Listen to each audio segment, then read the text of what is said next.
Hey everybody out there, this is Seto, and today for you guys I'm going to be starting a new segment on the channel. And if you guys really enjoyed these segments, please thumbs them up, especially this video. That way I know people actually like listening to me talk about this. So I have been playing this game of Yu-Gi-Oh since 2002. I've adapted to different formats. I've played just a lot of different formats out there. I've played a whole bunch of different decks. I've been in the game competitively for years and years and years. Not so much right now, but for a long period of Yu-Gi-Oh's history I was playing competitively. So I have a lot of history and knowledge about the game, I guess you could say. Some people compare me to Grandpa Yugi because I've played this game so long. I start talking to like Grandpa.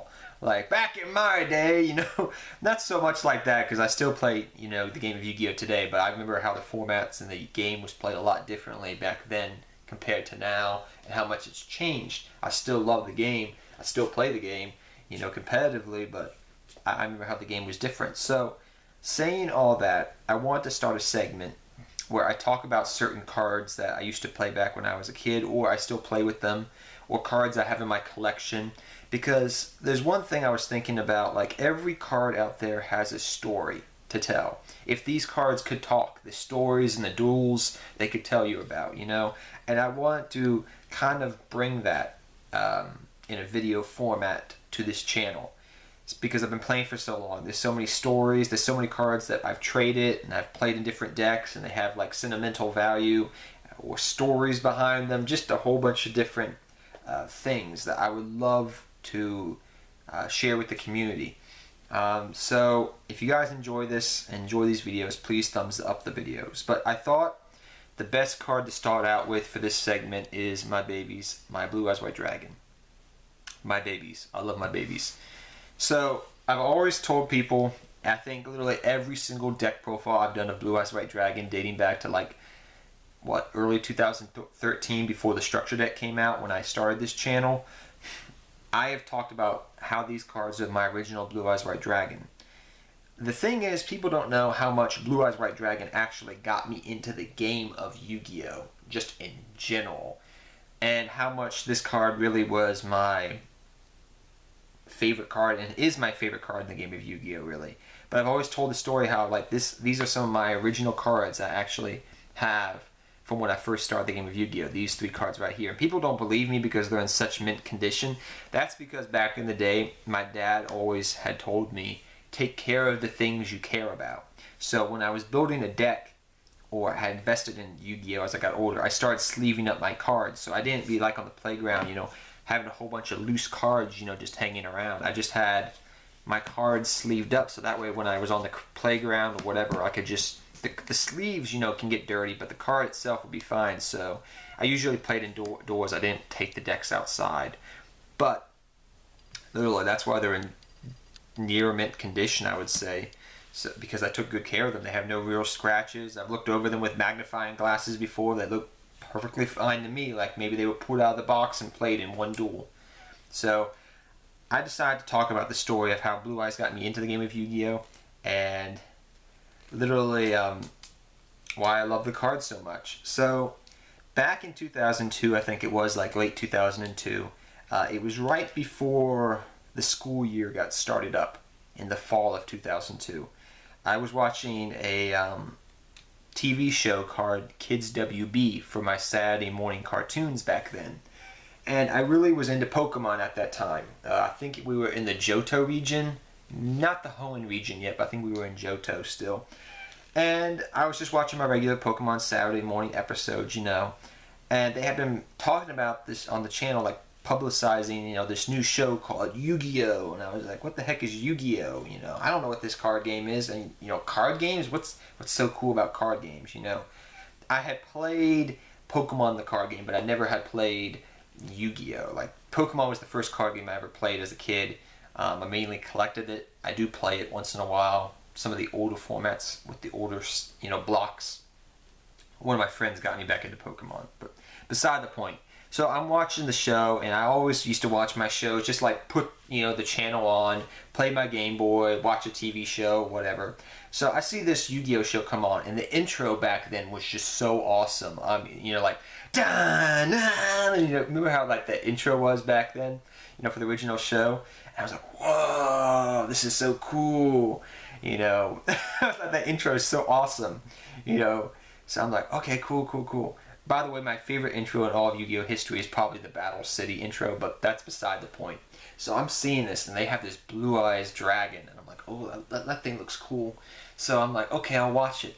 So I'm watching it, and it's the first episode they're airing on the show. So I'm like, oh, dang, Blue Eyes White Dragon, man. So I'm watching it, and I'm like, oh my gosh, Kaiba summons Blue Eyes White Dragon. The entire first episode's about Blue Eyes White Dragon. And I thought the artwork was amazing. My favorite Pokemon back then were Dragonite. And pretty much Dragonite was my favorite Pokemon. But Charizard I always considered like an honorary dragon. Thank gosh he got the, Mega Evolution form. But beside the point, literally like I love dragons. So seeing this was awesome. It looked epic. Especially when they had the 3D hologram pop out. I was like, oh! And then he used White Lightning. I was like, oh, yeah, I like this card. So that's what happened. I saw the first episode. I just got hooked on Yu-Gi-Oh! But I had watched the show. So like the next week or two, I watched the show. And then I went to my school. The school year started up.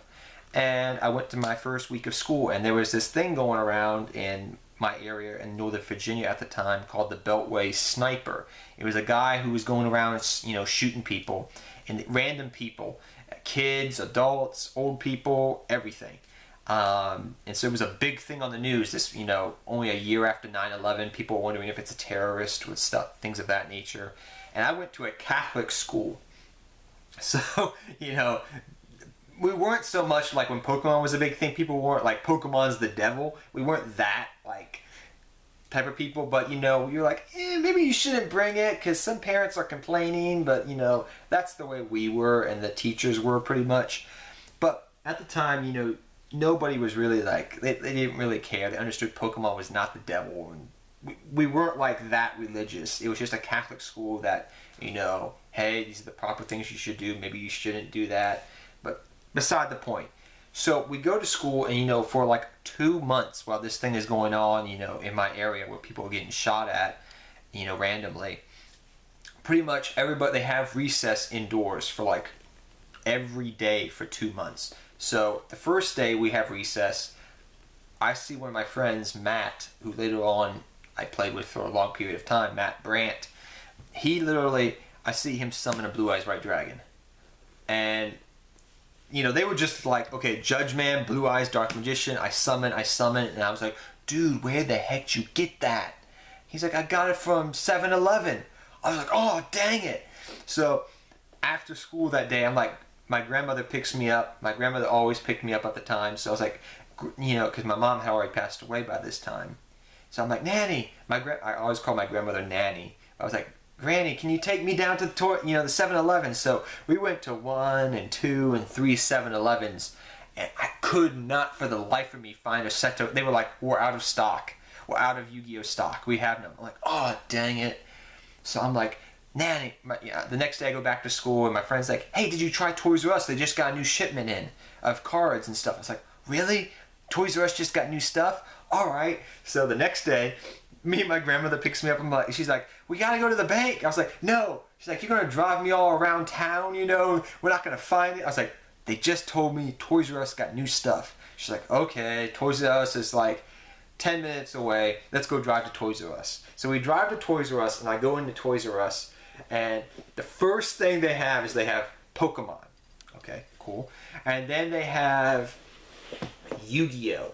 And they have this entire huge stack of Yu-Gi-Oh cards. Like, I'm talking like the Seto Kaiba tins, the Yugi tins. Let me show you what I mean. I actually have one over here. Give me a second.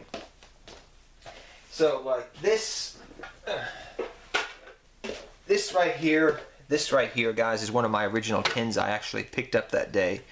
And as you can tell, this is an old tin. But this is like what I'm talking about, the original tins, like the 2002 tins. So literally we go up in there and we drive up, and they literally have like these Seto Kaiba, you know, these Yugi tins, Seto Kaiba tins, you know, things of that nature, just all laying out. Seto Kaiba structure decks, Yugi structure decks, you know, the whole shebang, just right there. They have, I have it laying around here too. Actually, let me grab that too while I'm at it. They also had these binders, and you know, my dad had always said, my grandmother was like, you know, you should get some, you know, sleeves and whatnot, you know, to protect your cards. I was like, yeah, that's a good idea. So I got these silver colored sleeves that I got laying around here somewheres. But I also picked up this binder, which I've had since I originally got started in the game of Yu-Gi-Oh!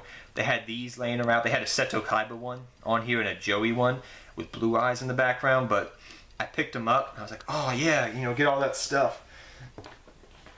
So I roll up to school the next day. You know, that night, me and my brother go home. My brother's like, I want to play too.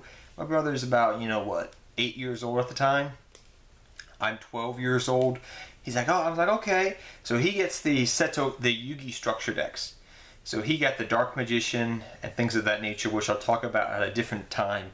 But he got the Seto Kaiba, the Yugi stuff. I got Seto Kaiba because I love dragons. We go home, we open up like 3 or 4 different tins, some blister packs we had, because they had some blister packs there. So like my brother got 2 tins, I got 2 tins, and I got 3 structure decks, and my brother got 2 structure decks. So that was a lot of stuff back then. That was like $80 my grandmother dropped on for me and my brother, literally, at that time. So we're like, we get home, we crack it all open, we open it up, we just throw the cards together, you know, what card's good, you know, what cards did Yugi and Seto use, what cards have we seen in the show, you know, what were the good cards, you know, Swords of Revealing Light, I pulled out of my first pack, I still have it, but I was like, yeah, put that in there, you know, put that in there, and just chuck it all together, you know, throw 3 Blue Eyes White Dragons in one deck, you know, make it like a 50 card deck, you know, 60 card deck, and we just started playing normal summoning, attacking, using the effects, reading the cards, but we didn't understand them completely.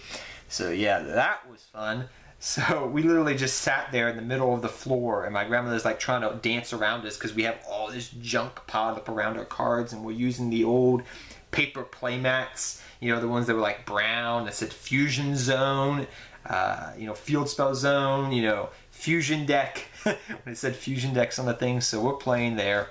And so the next day, I go to my my school, and I'm like, okay, I'm gonna kick some butt.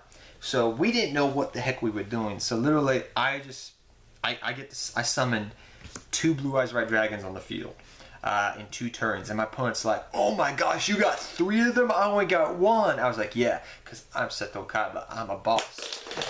Sorry about that, my thing went flying on my hands, but I was like, I'm Seto Kaiba, I'm a boss. So 12-year-old me is beaten down with Blue Eyes White Dragon, and we played like that for a week. Every week for about, I would say 2 months, we played like that. We just played inside, you know, normal summoning like that, because that's what we saw in the show, and that's how we thought we played it. And I know a lot of players out there thought that too. However, I was kind of lucky in an aspect. So the first thing we did was around, I think it was November or early December of 2002, I think it was.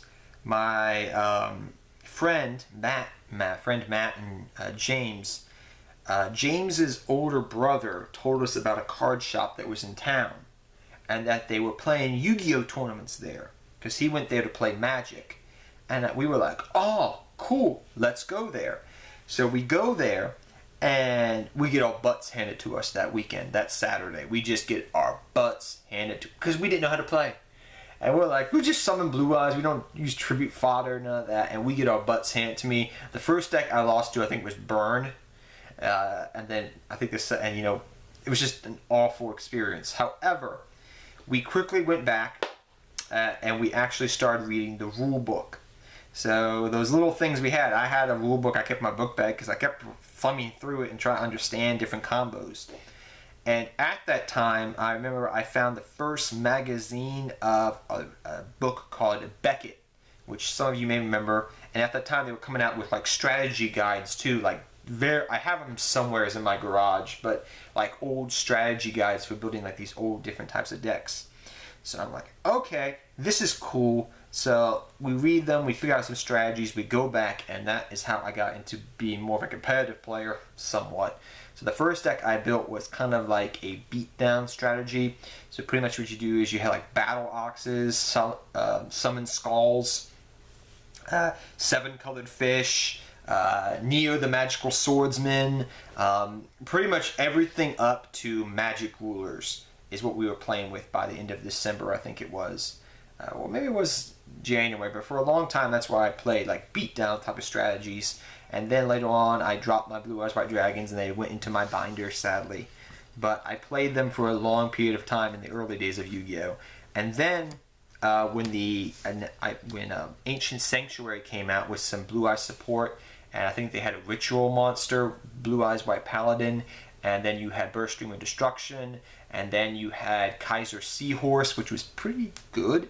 So I kind of built a fun version of Blue Eyes White Dragon back in those days, running 3 Blue Eyes White Dragons. So you would summon the Kaiser Seahorse, tribute off the Kaiser Seahorse because it counted for 2 light tributes, and then you would bring out the Blue Eyes White Dragon next turn.